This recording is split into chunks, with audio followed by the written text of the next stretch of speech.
Bismillahirrahmanirrahim. Assalamualaikum warahmatullahi wabarakatuh. Perkenalkan, nama saya Dimas Chandra Ramadan, jurusan Akidah Filsafat Islam, semester 3.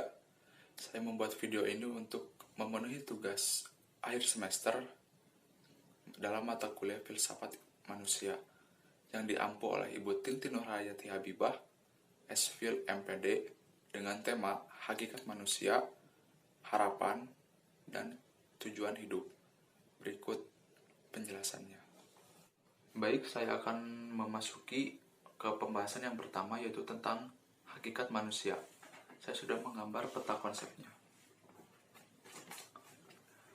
Manusia itu sendiri merupakan makhluk ciptaan Tuhan yang dibekali dengan akal dan pikiran.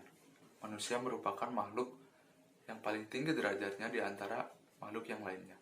Yang menjadi pembeda antara manusia dengan makhluk yang lainnya, yaitu terdapat pada akal dan pikiran itu. Lalu, hakikat manusia adalah seperangkat konsep dasar mengenai manusia dan makna eksistensi manusia di dunia. Adapun aspek-aspek hakikat manusia,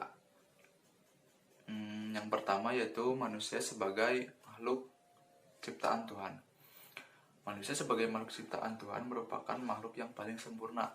Kesempurnaan itu merupakan suatu konsekuensi fungsi dan tugas manusia sebagai khilafah di muka bumi ini. Yang kedua, manusia sebagai kesatuan badan dan ruh. Mengenai aspek yang kedua ini, terdapat beberapa paham.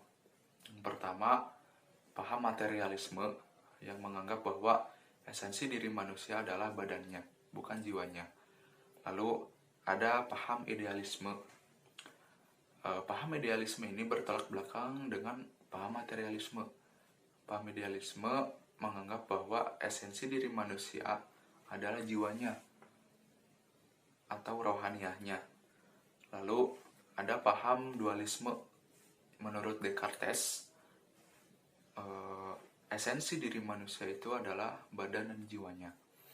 Lalu yang ketiga, aspek yang ketiga yaitu manusia sebagai makhluk individu.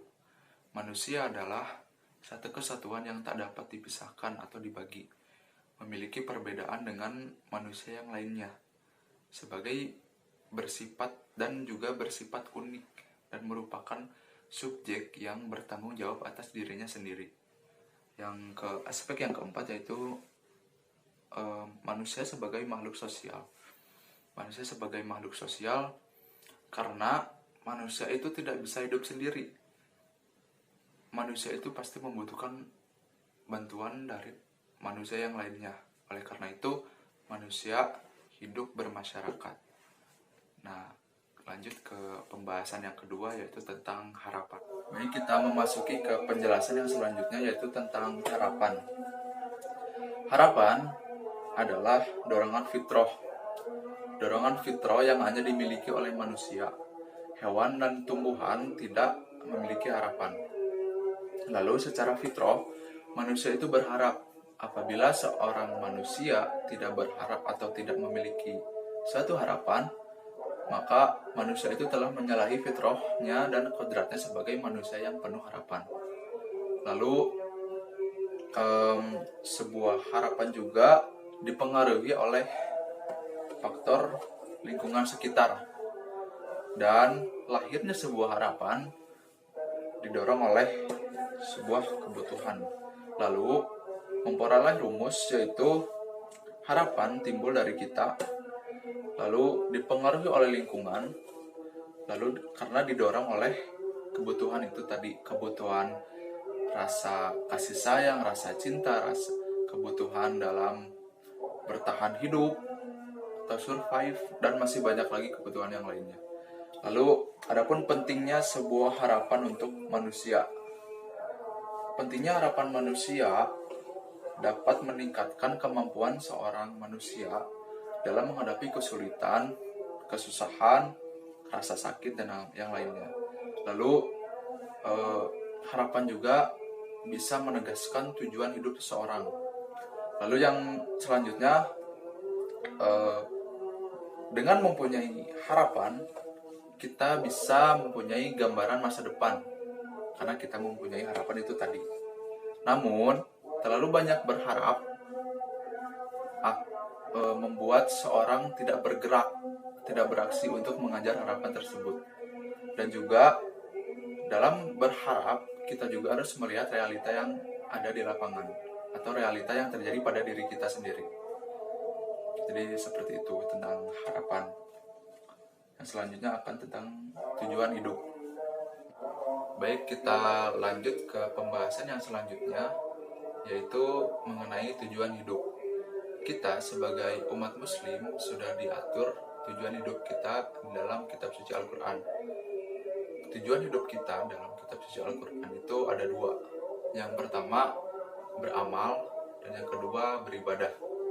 Lalu ada filosof terdahulu, Aristoteles, yang mengatakan bahwa tujuan hidup manusia adalah mencapai kebahagiaan, karena kebahagiaan merupakan puncak dari kehidupan. Apabila seorang sudah mencapai kebahagiaan yang sesungguhnya, maka seorang itu telah mencapai puncak dari kehidupannya. Seorang yang sudah mencapai kebahagiaan yang sesungguhnya tidak memerlukan apa-apa lagi, karena mereka sudah mencapai dan memenuhi segala keinginan dan segala kebutuhan selama hidupnya, lalu mencapai kebahagiaan itu. Tujuan hidup saya yaitu beramal dan beribadah untuk mencapai kebahagiaan yang sesungguhnya. Baik, sekian yang bisa saya jelaskan mengenai hakikat manusia, harapan, dan tujuan hidup. Saya mohon maaf apabila masih banyak kesalahan dan kekurangan dalam penjelasannya, dan semoga penjelasan saya tadi membawa manfaat untuk kita semua. Akhir kata, Assalamualaikum warahmatullahi wabarakatuh.